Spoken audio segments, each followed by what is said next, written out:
I'm Olivia. I'm the Director of Volunteer Engagement at the White Mountain Trail Collective.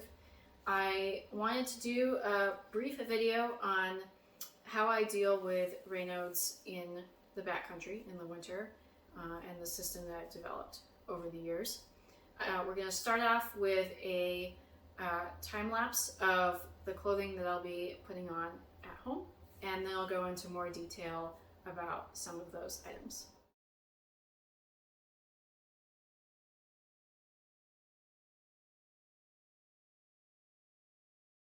So the items that I wanted to talk about in more detail are first, socks. For me, it's best to have socks that aren't super thick because they actually cut off circulation and help me less than socks that are of a more medium weight. I will still do socks like these, Yeti socks from Darn Tough, that are more of a medium weight for winter, but nothing that's really thick. I also love these boots, winter hiking boots from Basque. They have a reflective barrier lining on the inside, which reflects heat back to your feet. So these are the only boots that I've had that actually keep my feet warm in the winter. My outdoor research mittens. These are the warmest mittens I have ever owned, and they come with these nice mitten liners, so they're versatile, and they're just really great. I love the little loops, and yeah, just the best mittens I've ever had for the winter. And last but not least, I will wear ski goggles sometimes if I'm on a really exposed ridge or in a really windy area to better keep my face warm. So that's what I'll do at home before I even get in the car, along with putting on my gaiters over my boots. And after that, once I'm in the car, sometimes if it's a really cold day, I'll already get my toe warmers and hand warmers out before I get to the trailhead so that they can activate. It usually takes about 15 minutes for that to happen. Otherwise, I found that they might not work when you actually need them. And I'll have my mittens handy as well.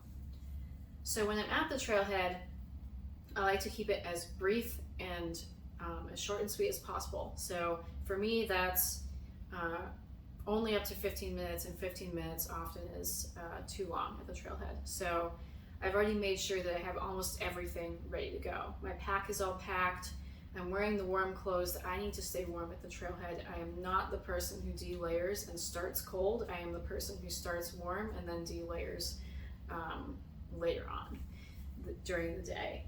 And then really all I need to do is put on my micro specs or my snowshoes.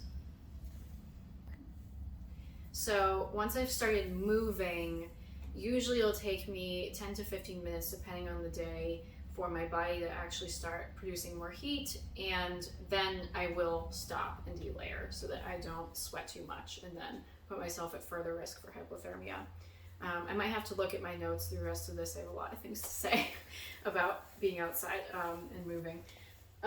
So another really cool tip that I love to use is that I will usually keep my hat and my mittens or my mitten liners in my hand as I'm moving so that I can transition, take them on and off, and I can regulate my temperature better. I am trying to remember to hydrate as much as possible. That makes your circulation better. I usually don't remember to do this, but if someone brings a hot, preferably sugary drink, that can be useful, although they do tend to get cold pretty fast throughout the day.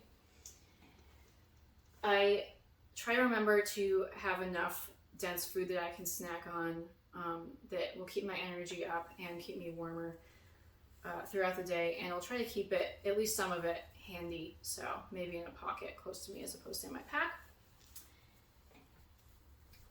I really try to keep my stop and rest breaks to only around 10 to 15 minutes. If it's longer than that, I start to lose too much heat. So I really, when I'm in the winter, in the backcountry in the winter, I move a lot during the day, and I'm not really stopping that much. Um, if I start to lose feeling in my fingers or toes, I try to speak up about that right away, and I also try to rectify that immediately. So one of the ways in which I would rectify that, obviously, is adding more layers or using my hand warmers or toe warmers. One layer that I will bring out, especially on the colder days, to have in my pack is what I like to call Big Gold. Just a really nice, down, puffy.